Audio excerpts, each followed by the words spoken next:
Hello, everybody. Happy holidays. Well, it's the Christmas season again, which means cold temperatures, holiday decorations, snow. What? It's a tough economy. Getting a house with a roof is really hard right now. They say Christmas has gotten too commercialized nowadays, but that's a discussion for another day. Speaking of commercials, though, that's what we're going to look at today. Commercials! I know what you may be thinking. What do Christmas commercials really have to do with Christmas? Well, it's Christmas media, and they've become so ingrained in our understanding of holiday pop culture, like the Hershey's Kisses one and the M&M's one. Like, these are just really popular ads that whenever it's Christmas, we see these ads pop up. In fact, whenever I see them popping up in like November, I'm just like, well, Christmas has begun. You know, I feel like Christmas advertising is that little niche where like the product people can put all their ideas into this because they know if it works, it's really gonna work. Today, though, for the most part, we're gonna look at non-classics, like ones that either should have been classics or ones that are not classics for a reason. But they're non-classics nevertheless. You know, we're gonna talk about them, we'll riff them, we'll just have a jolly good old time. 2021 Christmas special! Here comes Santa Claus, right down Santa Claus Lane. Okay, where do we start? Let's start with this little restaurant, this very little known restaurant. It's called McDonald's. 'Tis the season for McNugget Mania. I wish I could pull up to McDonald's in a horse-drawn sled. I also love that these people completely passed by the drive-thru speaker and went right up to the window to order. Imagine what this employee at the window is thinking. I imagine to be something like, who do these douchebags in a sled think they are? Yeah. More McNuggets, please! That's the 20-piece size of McDonald's Chicken McNuggets. Then they talk about Chicken McNuggets and how the 20-piece set is just right for office parties and celebrations. But let me tell you, if this commercial was made nowadays, they'd have to make some more current references. I also love this little tacked-on promo for gift certificates at the end. 50 cents each or a book of 10 for $5. Questions about what to give whom this Christmas? McDonald's gift certificates are the perfect answer. Only 50 cents each or a book of 10 for $5. Well, ain't that a deal? 10 for $5. That almost saves me $0. Here's one I'm surprised isn't more well known. If for nothing else, it's got an interesting use of 2D animation with the creatures looking Bambi-esque. It features this kid who can't ice skate, some kids who can ice skate, and then Ronald who just comes in to flex on all the other kids. He brings them along for a skate around, and the kid from before falls again. Ronald then just swoops in and grabs the kid like it's the frickin' Lion King, swings him around, and returns him to the group. Then Ronald just skates off into the night. Even though it looks more like evening now and not morning like it did earlier, but whatever. There are worse ways to spend your day than skating around a frozen lake with a clown. It's simple and likable enough. I also like how it lacks dialogue and is more of a visual story. Commercials truly are a visual medium, and this is the ultimate proof. Hey, Ronald, know what time it is? Here's another one featuring Ronald, albeit in more of a supporting role. Tennis player Robert Bruce here tells Ronald about how it's time for Christmas shopping, and then tells Ronald what he's getting his son for Christmas, a Ronald McDonald watch. Okay, that's all fine and good, but I just love how he tells Ronald what he's getting his son in front of his son. Even the son is like, wow, in reaction. I'm giving you-know-who a Ronald McDonald digital quartz watch. You know who isn't exactly a subtle clue, my guy. But at least there's the mention of a charity, that being the Ronald McDonald House, and Ronald just comes over to say, thanks. Your local Ronald McDonald house. Thanks. To continue on with the fast food Christmas commercial subject matter, let's move on to a couple that Burger King have put out. Sue, I got you a Burger King gift certificate because you're special. And I got you a Burger King gift certificate because you're special. Burger King gift certificates 10 for $5 for the special people. Edna, I know that I should focus on how this guy is clearly cheating on different girls with the same "you're special" tactic that douchebag Steven from the iParty with Victoria special did. If you know, you know. But I just marvel at how this guy won over 2, maybe 3 girls simply by getting them Burger King certificates because they're special. Now, the idea of getting money for food is always awesome, but really? Is that all it takes to get a woman to like you? Burger King certificates? Maybe that's why I can't get a woman. Has it always just been this easy? Just give her a Burger King certificate? Where has this ad been all my life? Alright, give me 1 second. Give them Burger King certificates. Don't mind me just writing myself a note for later. What's next? Ain't nothing like the real thing, baby. This holiday season, serve the very best at any gathering. Serve delicious chicken tenders from Burger King. Why, of course, perfect counter advertising. Instead of McNuggets this holiday season, why not serve Burger King chicken tenders? Like, imagine that. Imagine if you go to some holiday party and all they serve is just chicken tenders. Just like boxes of chicken tenders. That's your entree. Maybe that's just the entire food they have there. They also throw a little shade at McDonald's by saying, how could you serve anything less than the best?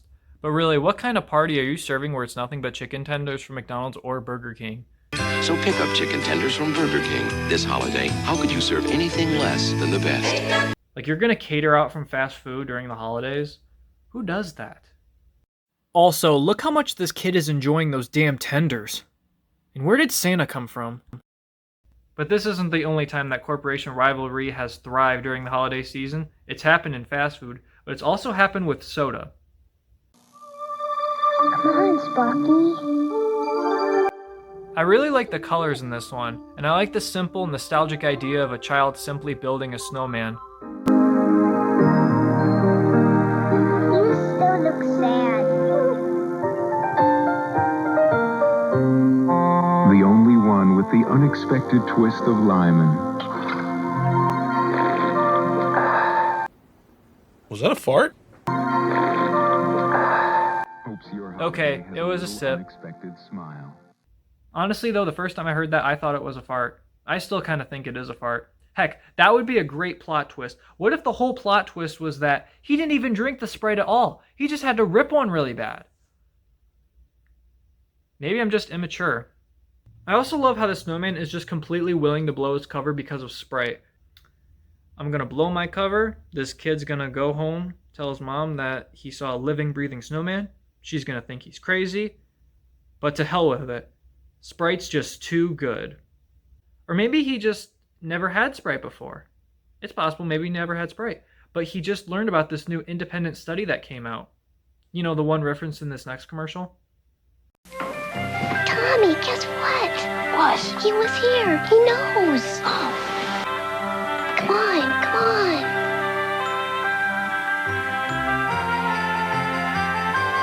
See? Even he knows Sprite won the taste test. Dang. I guess Santa is even giving his input on the soda wars. But you know what? This is actually a huge contradiction for him. I know that he has a giant stockpile of 7-Up over at the North Pole, and I know that he definitely drinks it. I should probably reference those commercials, huh? For a limited time, near to where you buy 7-Up, you'll find a very special countdown to Christmas poster. And it's yours free just for buying 7-Up and Diet 7-Up. You see what I'm saying? These elves, who look more like garden gnomes, honestly, are stocking up on 7-Up. Well, it's really just this one elf who can somehow just magically teleport a wagon full of 7-Up to the fridge with his mind. This really just begs the question, though. Why does Santa need to go out on his sleigh and travel all across the world when we just have this elf who can magically teleport things? Just keep this elf up all night, give him a ton of sugar, just keep him up, I don't care how, caffeine, and just have him boop, boop, boop, boop, boop, boop, boop, every single gift. If he can transport that huge bulk of 7-Up to a fridge in like 2 seconds, what's stopping him from doing tons of presents just in a night? Oh yeah, now we see this gnome-looking elf pull some Bruce Almighty shit by summoning one with his mind.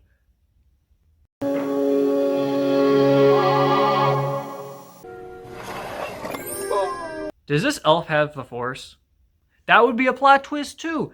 These commercials are not taking advantage of their very weird premises.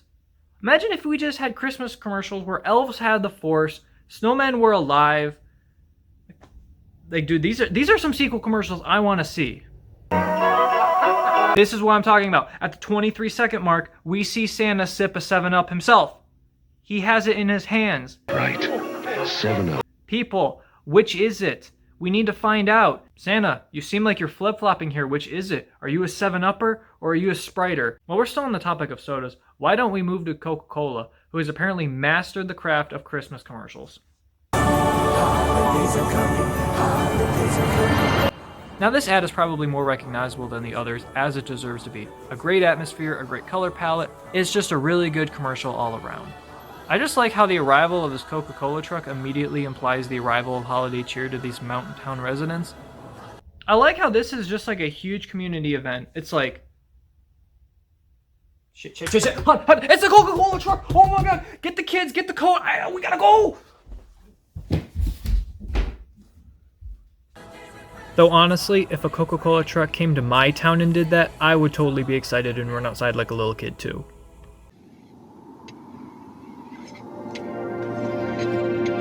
Oh, this is a great one too. I definitely associate this with the holiday season. While we don't see this ad reappear nowadays, the Coca-Cola polar bears certainly have. The 90s CGI is on full display here, and it came out shortly before Toy Story did. This CGI actually hasn't aged too badly. This commercial also lucked out because this is supposed to be an isolated, not too detailed environment, so it can cut corners on the finer elements that CGI perhaps couldn't have accomplished at that time. The CGI Santa figure at the end looks pretty realistic though. Looks straight out of a painting, and the polar bears do move smoothly. I don't know why Santa decided to offer him a Coca-Cola, I guess to cheer him up, but who cares. An ad that's easy on the eyes, light on the story, but still so encapsulating Christmas vibes. That's a win for me. And this is what I like to see. I like to see corporations promoting their products in ways that they probably wouldn't do any other time of year. It's just a simple, Happy Holidays! Not a promotion of some new untested product or heavy on comedic punchlines and zippy editing. Happy Holidays, that's all you need to tell your audience sometimes. So that's what Coca-Cola's been doing, but you may be asking yourself, what about Pepsi? Well, I've got one example. Come on, Teddy. Enough Christmas for one day. Okay, Mom. This was basically Toy Story before Toy Story, with the toys coming to life. I like that this was all done in camera too. It's another cute ad with a fun premise and good effects, though I don't really understand what the boy saw when he turned around near the end. Did he just see some toy moving around? Did he notice how nice the Christmas tree looked? I don't know. This is what really defines Christmas advertising for me. A softer tone. It's not even taking jabs at other brands.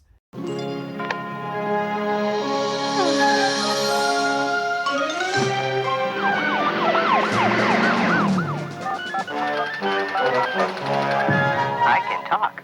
What can you do? There you are. I've been looking all over for you. Come on, let's go to bed. Season's greetings from your Pepsi bottler. And I guess toys coming to life is like this really popular approach to taking Christmas advertising because this isn't the only corporation to have used this. Wake up, toys. It's a semi-catchy, undeniably upbeat tune. Someone got the family a Kodak disc. Someone got the family a Kodak disc. What? It's catchy. And it's got a monkey on a saxophone. How could I not love this? This one also has good effects, but it's got the weirdest clock I've ever seen. It's never been a time. It's never been a time. That face is shitpost worthy in my opinion. You know what this clock reminds me of? It reminds me of this movie called Mr. Toad's Wild Ride. Okay, it's directed by Terry Jones of Monty Python fame. It was an adaptation of The Wind in the Willows, but that's not important. All I'm saying is that it had a clock in it that looked like this. Clocks with faces. What is it with clocks and faces? Why can't we ever get clocks and faces to look good together? Like, the only time I've ever seen a face work on a clock is Blue's Clues. Blue's Clues is the only one that seemingly pulled this off. Oh yeah, and I guess Beauty and the Beast. Okay, so it's not hard at all to make the clock not look creepy. Give someone the Kodak disc camera this Christmas, and if they don't think it's the easiest camera they've ever used, Kodak will give you your money back. Money back. You know, I normally don't take my Christmas shopping advice from dolls, but I might have to make an exception here. The more I think about it, the more it's weird that toys that are usually marketed during the holidays are actually now the marketers themselves for brands. How the tables have turned. So when you go out and shop, just remember to stop. Get someone the Kodak disc. I gotta get this fixed again. So tell you what, just pause the video because I don't actually have an ad or a sponsor or anything like that. So just pause the video, go grab a drink, go grab some food, do something. I'll be back in a moment.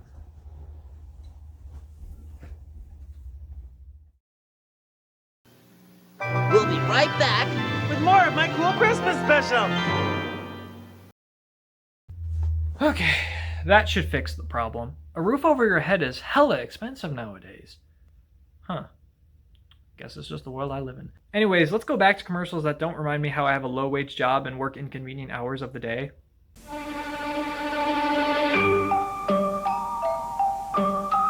You know, I actually like the atmosphere of the Christmas Eve night. I like the quietness, the pleasant colors, and even the funny idea of everybody literally waiting until the last possible second to get gifts.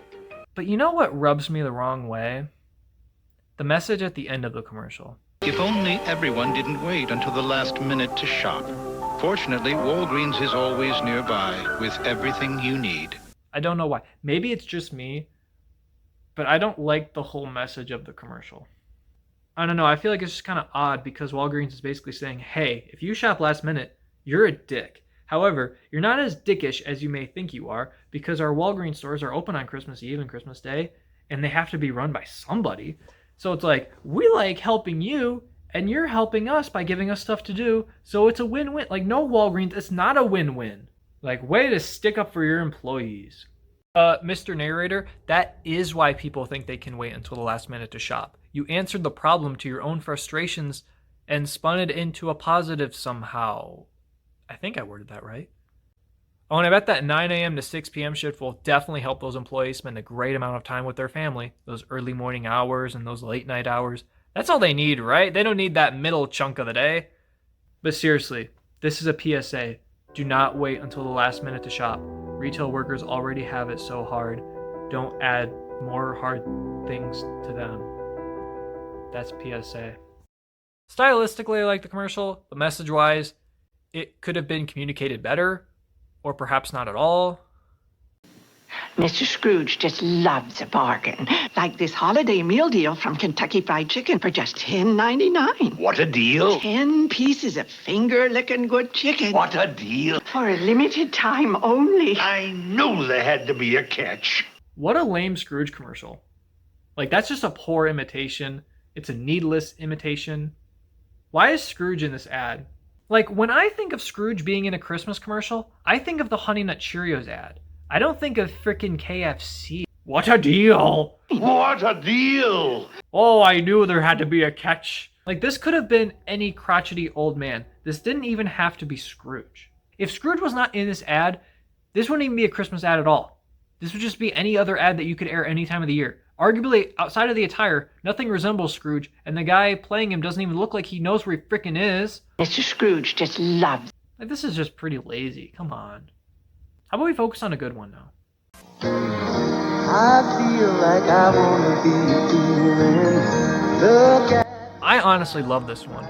These praises are going to be nothing new, but again, I think it's got great imagery, warm colors, some heartwarming scenes of families spending time together, with sharing M&Ms apparently being part of the traditions too.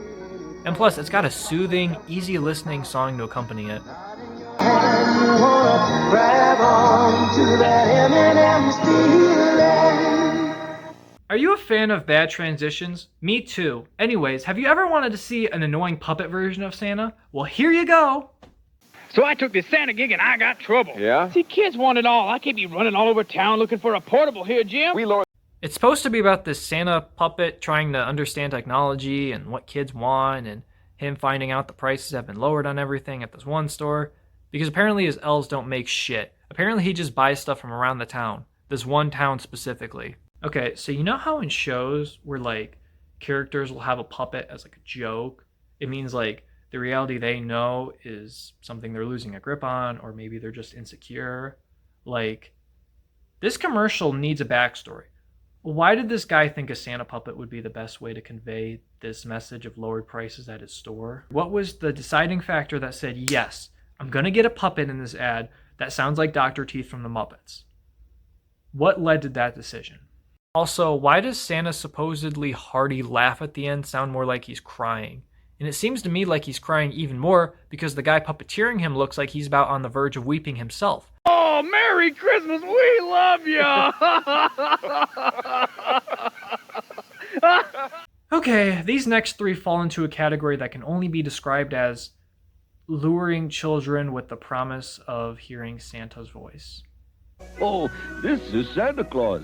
While I'm busy getting ready to bring you girls and boys special treats this year, Mrs. Claus and our elf and reindeer friends will be telling you stories on 9/7. Hold up. Are you telling me that Santa is the busy one? What about the elves? The elves have time to tell stories, but Santa doesn't? Like if it's almost Christmas time, the elves should be like, working hard, doing last minute stuff. They have time to sit around and tell stories. Then what are they doing the rest of the year? Are they just working hard January through November just so they can talk to kids during December? Like, what's Santa doing? It doesn't sound like he's doing anything. Each day they'll have fun for you and your family. I also like how this implies that Mrs. Claus is good for nothing. Like, oh, Mrs. Claus will talk to you on the phone. Oh, call Mrs. Claus. She'll tell you stories. That's all she's good for. Like, you don't think she has a house to clean or food to make? Like, you're just gonna let your wife talk to kids all day? Hi, kids. This is Mrs. Claus at the North Pole. Okay. That little interject right there, it has the same energy as, well, this. Children, check with your parents before calling. I know this is gonna sound weird to say, but what a terrible business model. Oh, ask your parents' permission. The parents are not going to fall for this. The parents are going to say no. And I know what you may be thinking. Well, they just have to include that in there so that they don't get in trouble legally. You know what I mean? Like, if the children actually ask the parents say no, they don't get calls. Like, what? If you're going to scam children, why would you do it with Santa? You could do it with anything. Apparently, this whole talk to Santa gig is working for the people behind these. It's for you. Hi, Santa. Hello! This holiday, give those special little ones a magic moment with a call to Santa by dialing 1-800-HI-SANTA. So wait, you're actually aiming this ad at adults. As in, you want the parents to initiate a conversation with Santa. In what universe is that gonna work?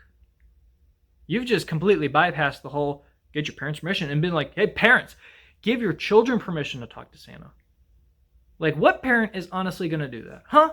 I know that this ad is definitely directed at parents because it's saying, oh, you got to get your credit card information and you need to send in money. It's like, children don't have either of those things. The call is toll-free and the message from Santa is only $2. Charge it on Visa or MasterCard or send a $2 check or money order, and Santa will call you. This is so clearly aimed at the parent.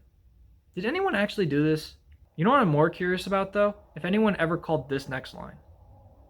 What do we do when Christmas is coming? Gotta call Santa! Gotta call Santa! Okay, we've got a varied amount of enthusiasm amongst these kids here. This redhead girl on Santa's lap looks totally uninterested. The blonde girl on Santa's side is getting really into it. That kid talking into the phone right beneath the girl's also getting into it, though it kind of looks like he's crying at times. That kid in the middle most of the time is looking off to his left, like someone's holding up a sign or holding cookies for him or something. The girl next to the other kid has her mouth super agape when she sings. This isn't really charming at all. It's actually kind of disturbing because it looks like these kids are being held hostage. It's like this random hodgepodge of local children they found, brought them all together, said, hey, wear some white and some red and we're going to have you sing this "What do we do when Christmas is coming" song. Also, get a load of this.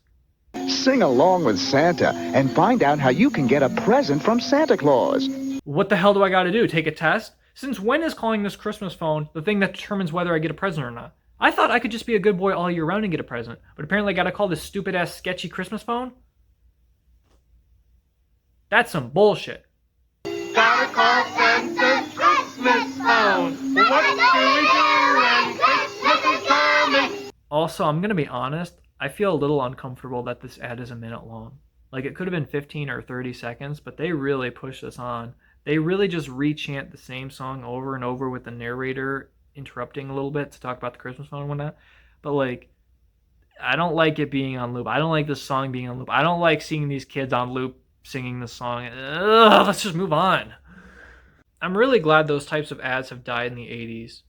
Maybe it was early 90s, I don't know. But I feel like the 80s is one that just died. Like, what would be the equivalent of that nowadays? A pop-up ad? Sure, but you can hit the X on your phone, immediately get out of it. But on TV, you gotta sit through that thing for 15, 30, 60 seconds. So what we're gonna move on to next is actually a series of promos. They're not commercials, they're promos. But I couldn't help but feature them. They aired on TBS, back when it was called Tbs Superstation. Ho, ho, ho!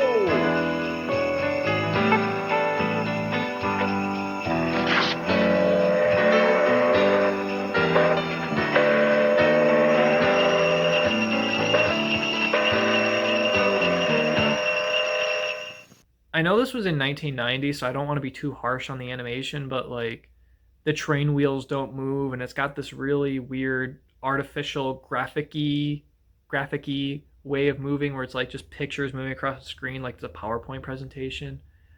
It just kind of reminds me of those old Adobe Flash games. You know, those ones that were probably made in like 1999 or 2002, yet you have vague memories of playing in elementary school, like 2007 era. Okay, so what I'm saying is like this reminds me of a game called Christmas Bounce. I think it was called Christmas Bounce. It was like ornaments bouncing on a pillow. I don't know, it just reminds me of games like that. It kind of feels like a web game developer's first Adobe Flash project or like their first Scratch project. Granted, it's better than anything I could do, but it still just feels, I don't know, it just feels weird how it moves. But that one promo is not what I wanted to focus on. What I wanted to focus on was this other series of bumpers hosted by Josh Jarboe and Audra Lee. There were like these little interstitials between Tom and Jerry cartoons, like the host segments, and it would be these two. So beautifully cheesy. Christmas, I'm Josh Jarboe. Happy holidays, I'm Audra Lee. Today we're going to tell you about some holiday symbols and bring you some of the best Christmas cartoons ever. I love Jarboe's emphasis on ever. Christmas cartoons ever. The best Christmas cartoons ever. And Lee's intro just sounds like she's putting on the best fake customer service voice possible. Happy holidays, I'm Audra Lee. Today we're going to tell you... Not to say that she sounds artificial or anything, but she kind of sounds like she's forcing this very happy emotion. That, you know, the type of emotion that plays well on a phone or a camera. Like the customer service voice that people put on and then take off immediately when they're alone. It's like an enthusiastic tone that sounds a little too exaggerated. Legend has it that Luther was walking through the forest one Christmas. Jarboe again emphasizes the word ever. And just as good as ever. I swear, the kid must love this word. Well, maybe not as much as he loves Audra Lee, apparently. Something like evergreens. Do you know why we use so many evergreens around Christmas time?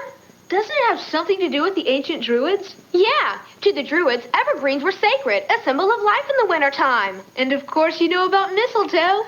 People say that if you're standing under mistletoe, you can't refuse to be kissed, or else you'll have bad luck. Well, as luck would have it. Ask you how you are, you just have to say that you're fine when you're not really fine, but you just can't get into it because they would never understand. I can see the pain in your eyes, Josh. You're taking the laugh it off approach. That's what I normally do. In fact, that's what I always do. Maybe you should have given her a Burger King certificate. I wonder what Josh Jarboe and Audra Lee are doing nowadays. Let's find out. Why don't we say hello to Josh Jarboe? I'm just kidding. I don't know Josh Jarboe. But I do know Audra Lee. I don't know Audra Lee either, okay? I don't know these people. Who do you think I am? I'm just some guy with 103 subscribers on YouTube. I don't know anybody that's relatively popular or ever was relatively popular. Who do you think I am? We're back with the Tom and Jerry Christmas special. We hope you're having a good time. I actually kind of like that they intersperse educational bits like the Father Christmas stuff. You know, in England, children wait for Father Christmas, who travels by reindeer and sleigh. To some African children, Father Christmas comes from the jungle. And in Hawaii, he comes by boat. And in Australia, he arrives on water skis. But yeah, this stuff is so cheesy.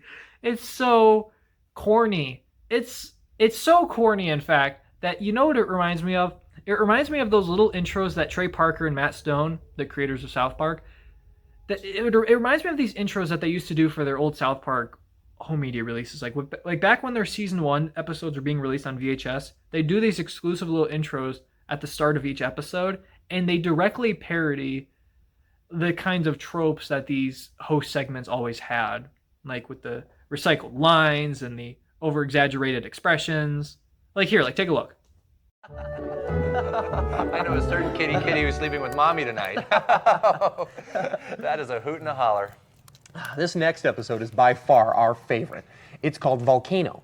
In it, the boys go camping with Stan's Uncle Jimbo and his friend Ned. While camping, they encounter a strange creature and a deadly volcano. The black bear's out of a tree, so it was ridiculous. That's not funny.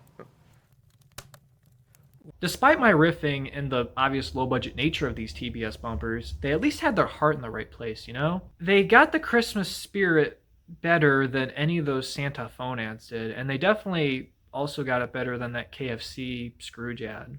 But let's close off with a really good Christmas ad. This one I've been saving till the end of the video.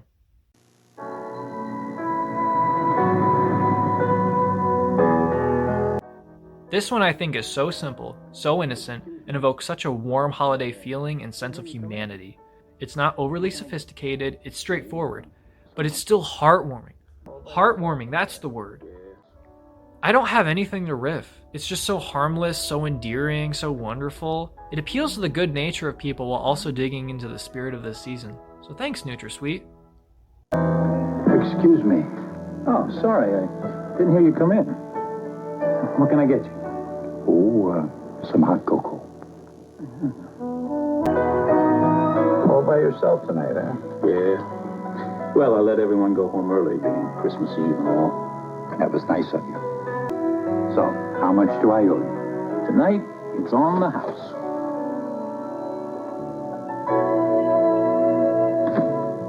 What do you know? It's for me. Like regardless of how you feel about NutraSweet, how can you hate this ad? It's just so pure almost. It feels pure. It doesn't feel like it's trying to sell you anything. It feels like it's trying to tell this 1-minute narrative that just so happens to have a blatant NutraSweet product placement. I love the colors and the snow and the calm, soothing atmosphere of the diner and the way the music goes along with it. It's very nice. It's very easy listening on the ears. It's a simple narrative. It's a simple ad for the product, and it's not in your face and it's not flashy. It's just pleasant. It's just pleasant. This one could have been a classic. While it may not have the punchlines of something like an M&M's commercial, or it doesn't have the iconic imagery of a Coca-Cola truck commercial, it's just so Christmassy. But it feels like it encapsulates the vibe of the holiday season so well, at least for me. I just wanted to share this. That's really the only reason I put it in the video. Well, I hope you enjoyed this very unorthodox Christmas special. I know commercials aren't the first thing that people think of when they think of the holiday season coming around, but for a retro media connoisseur like me, I can't help but associate this type of marketing with it. The good, the bad, the borderline suspicious. It's also different from the marketing campaigns of the 10, 11 months prior. Who knew commercials could be so entertaining to watch, review, or just flat out riff?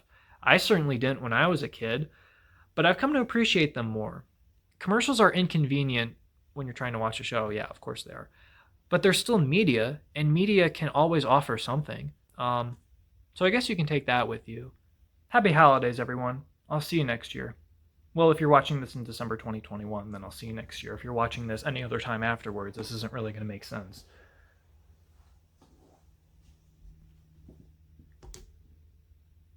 You can go, yeah. Here comes Santa Claus, right down Santa Claus Lane. Mixing and blitzing and all his reindeer are pulling